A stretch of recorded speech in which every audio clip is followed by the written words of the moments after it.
Shadow Business Secretary Jonathan Reynolds. Good morning to you, Mr. Reynolds. Hoping you can hear us. Hello. Good morning. Good morning. First of all, your reaction. I can hear you great, yes. Good morning. Good. Your reaction to these plans being drawn up by the Home Secretary and the Prime Minister. I don't know if you've seen The Sun this morning. The PM taking direct aim at the Labour Party, perhaps trying to put some clear blue water between the two parties, saying that Labour have voted against taking action on this issue. What is Labour's plan? Not only do they have no plan to stop the boats, they don't want to do so either. Well, good morning. Yes, well, first of all, I mean, how many times have we heard this? Isn't it an exact rerun of the arguments over sending people to Rwanda? The government says we're going to tackle this, people won't like it. And what happens? Nothing happens. They get their plans in place. The problem gets worse. And why does it get worse? Because they don't tackle criminal gangs. They go for the people who are the victims of this rather than the criminal gangs behind it. And then second of all, they don't process any asylum claims. If you're only processing 2% of the claims that were made last year, which is where the government is at, you don't know who should be in this country and who shouldn't be in this country. And until they actually threaten us with some basic competence, they're not going to solve the problem. So we'll look at the detail of what they're proposing, but I feel we've been here before. So how would you be tackling these? Which is different to this. We would take the money they're wasting on these gimmicks like Rwanda and we'd invest that in the National Crime Agency. That unit would be there to tackle the gangs. We would seek agreements with France and with Belgium to return people, because if you haven't got those agreements in place, no use threatening people with not being able to claim asylum. Where are you going to put them? You're going to put them in hotels, which is why the government spends £5 million a day on having to do that. And if you don't think the government has actually processing their claims. You don't think the government has sought to achieve those deals? I mean, it's easy to say we would seek the deals. Would you get them? I mean, everyone wants those deals, but the French have already got twice the number of asylum applicants as us. But look, you need them in place, because where are you going to return people to who shouldn't be in this country if you have an effective system in place? I think the government has a very poor relationship with our European neighbours across the board. But I think the crucial thing is, regardless of where you put people and what agreements you've got in place, are you processing the claims and finding out who has the right to claim asylum in the UK and who doesn't? And until they do that, I think everything else, quite frankly, is a gimmick. And I think they need to accept some responsibility for forever promising us that they will take action and never delivering. I mean, for once, why don't they, instead of over-promising and under-delivering, just get on and make a difference and stop trying to play this for the politics? They're embarrassed, I think, by their record, which is why you have those headlines today. The headline and the inference of the headline was that you as a party don't have a view, or you're very much friend of the migrants and it's very much open door, or it would be very much open door in this country. I mean, you sound very much like a man who has a plan there with that. Would you want to put on record today where Labour stands with a view to migrants coming into the country? How strong would your rebuttal of them be?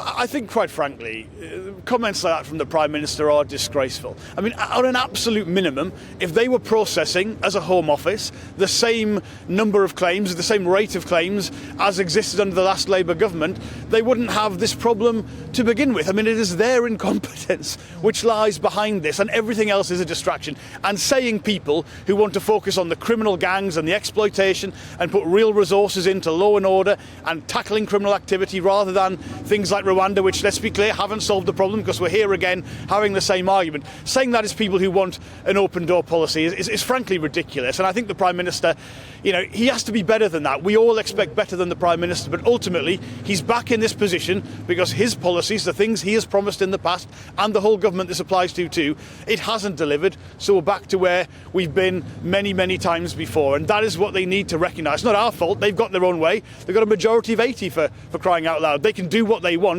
but they're not delivering, and that is the core problem here. You talk about Rishi Sunak having to do better, having to be better. What about Sue Gray and Sir Keir Starmer? Sir Keir Starmer was asked repeatedly yesterday when he began those discussions with Sue Gray. Incredibly important, because it undermines the impartiality of the civil service. And he refused several times to answer that question. Why?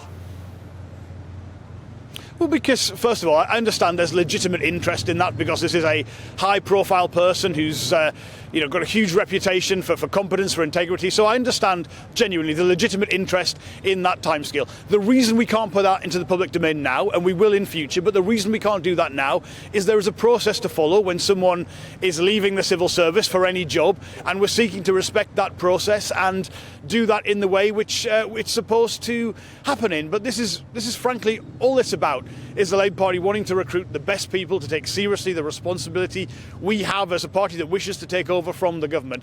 It's got nothing to do with the inquiry that went on into the government's misbehaviour in the pandemic. Sue Gray wasn't even the first person they appointed to that. She had to come in and do it because the person they appointed was actually at the parties they were supposed to be investigating. And Boris Johnson has no one to blame for his downfall other than himself. So look, this will be in the public domain. We're seeking to follow the correct process for this. We didn't put this recruitment decision into the public domain ourselves. Journalists got it. That's what sometimes happens. But this will happen in time. But it's about nothing other than trying to recruit the best people and follow the correct process to do so. You're in full flow, and obviously a busy week ahead with the budget happening, and your views there on everything from corporation tax. How would you lay it out? What's your big fear? Well, absolutely. Well, first of all, there's got to be some help with the cost of living crisis continuing in that budget. I don't think energy bills can rise for households as currently is planned. But for the bigger picture, the economy as a whole, look, we think you've got to tackle the fact that this country has the lowest rate of business investment of any major economy. And you will do that in a way which then will solve the productivity problem, the problem of low growth. And it's not just a question of the headline rate of corporation tax, because we've got to acknowledge we've had the lowest rate of corporation tax of major nations, and we've had the lowest rate of business investment. A country like Japan, highest rate of corporation tax, highest rate of business investment. So what is crucial is not the headline rate, but the allowances, the incentives that are in place. For us, that's got to cover not just how generous that is, but how wide is it? Does it cover investment in human capital, in skills? Does it cover businesses who lease equipment as well as buy it? And that is what Rachel Reeves is going to announce in a speech to Make UK, the manufacturers' body today. She's going to talk about how we want to work with business to do that, who's going to be involved in that, and crucially, keeping a regime in place for the long term. 22 changes of the corporation tax regime in this Parliament alone. It's no wonder businesses don't know if they're coming and going, and we seek to do much better than that. Jonathan Reynolds, Shadow Business Secretary, thanks very much indeed for talking to us this morning. Thanks so much. Thank you. Thank you very much indeed.